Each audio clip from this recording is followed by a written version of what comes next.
আজকে আবারও ভূমিকম্পের থাবায় পড়ল বাংলাদেশ ২২ নভেম্বর ২০২৫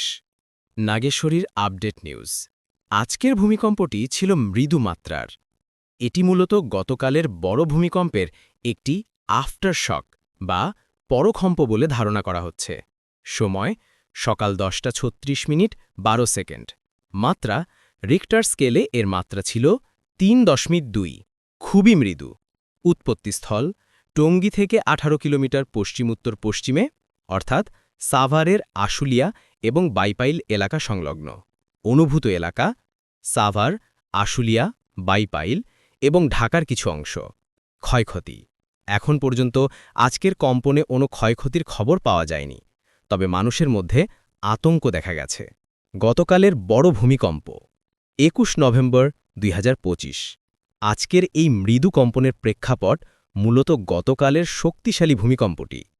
গতকাল শুক্রবার সকালে দেশব্যাপী যে কম্পনটি অনুভূত হয়েছিল তা ছিল অনেক বেশি শক্তিশালী এবং বিধ্বংসী সময় সকাল ১০:৩৮ মাত্রা ৫.৭ আবহাওয়া অধিদপ্তরের তথ্য অনুযায়ী এবং ৫.৫ ইউএসজিএসের তথ্য অনুযায়ী গভীরতা ১০ কিলোমিটার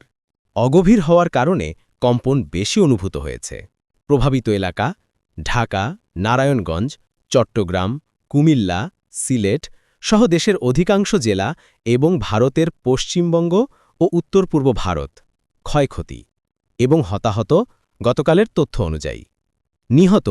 কমপক্ষে ৮ জন বিভিন্ন স্থানে দেয়াল ধসে এবং আতঙ্কে আহত ৩০০-এরও অধিক মানুষ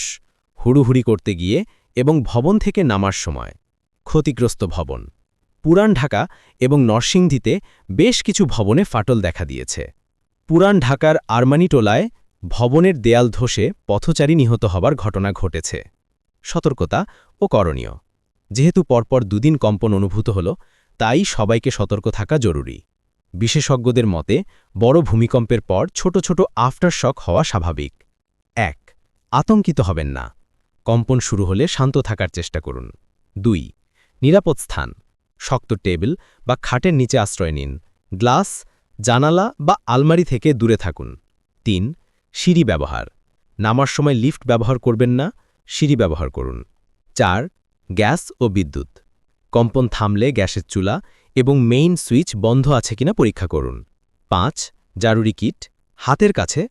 first aid box torch light এবং শুকনো খাবার রাখুন নাগেশ্বরীর আপডেট নিউজ ডেস্ক ধন্যবাদ